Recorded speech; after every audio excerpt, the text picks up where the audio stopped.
Well, and in fact, that's really what we're all here about, is how can you sustain genuine innovation given the problem that we've been talking about? And I think that's one of the core problems that some of you heard me say many times. The current environment is in danger of killing the goose, and if the goose is killed, there won't be golden eggs.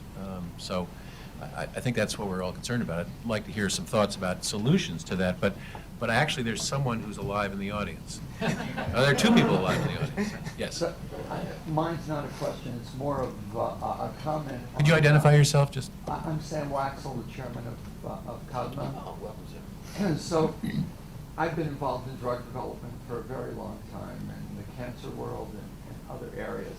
And it's always amusing to me because we go through these iterations every X amount of decades, which means I've been around far too long. But we've gone through iterations. When I was developing Erbitux, and I was on a panel with George Rathman right during the fear of Hillary care.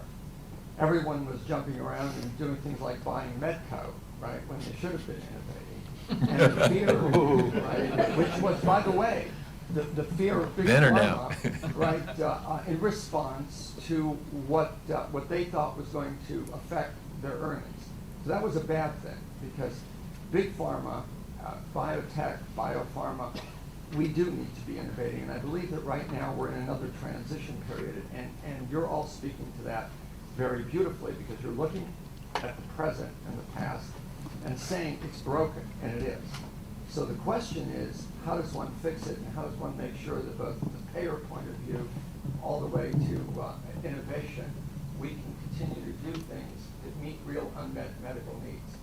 And I remember George Rathman and I both said back during the Hillary care fear that if you're making the 10th calcium channel blocker, if you're trying to create yet another statin, now before that occurred, if you made a new statin, the cardiologist would write the script. It was pay in and pay out, and it made no difference that there was little incremental benefit.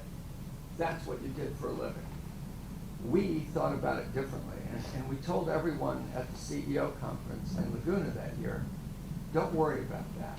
As long as you're really creating new drugs for unmet medical needs that are going to truly change outcomes. So if, and you said it a moment ago, if you're saving people's lives, really doing it, you're going to have the effect that the payers want.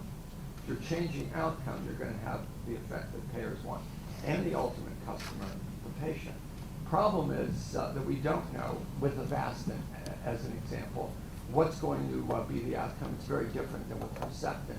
But we're seeing those sorts of changes. The FDA will force it. And pharmaceutical companies and biotech companies are going to change. Witness the example of Pfizer, of all people, its new ALK inhibitor, right? We have a drug that works in 8% of the non-small cell lung cancer population, but it really works. So rather than what people used to do, which is sell that drug to everybody and just be happy that they've gotten that incremental overall survival benefit, so that the newspapers can write about the fact that you're paying for 3 months of increased survival. That's not what you're doing. For a small part of the population, you're paying for years. For the rest of them, it doesn't work. So our job is to make sure that with the payers and with patients and with physicians, we're going after diseases where we can know what the outcome's going to be.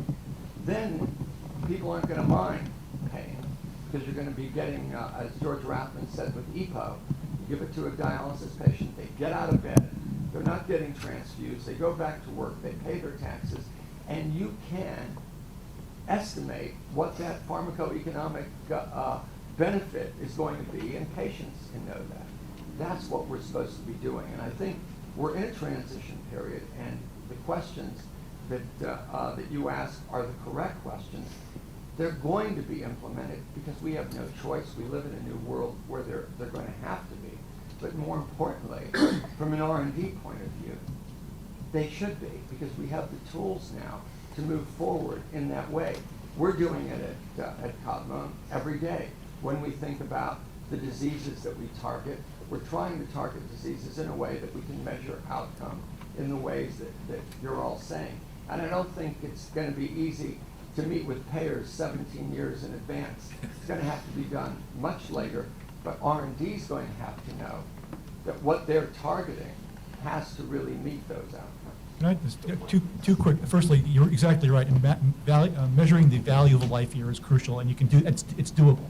I think more importantly, you make a good point, is we've talked in the past about, and this goes, Dick, right back to the point of how do you get payment for innovation. In the past, we've talked about you have to protect incremental innovation so you can get discontinuous innovation. But that's almost a blockbuster conversation. Now that's got to be looked at from a personalized medicine perspective. How do you look at any type of innovation when you can zero in on the patient? And that's where you'll get the payment. I mean, look at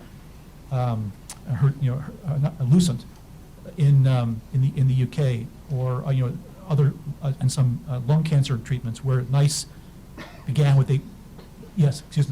where NICE began with a program they used to call cost sharing. Now they call it expanded access, but it's cost sharing, where you put your money on the table, we'll give you a price. If the drug doesn't work within a number of cycles, you pay us back. So it's showing that the model, the HTA model on the table is it's just fantasy. It doesn't work, and they're trying to find some real life mechanism to figure it out. A real life mechanism is for pharma companies to say to payers, it doesn't work, don't pay us. That's a real life mechanism. And actually, and that's one that will happen. So that's a great segue into something I want to get into, but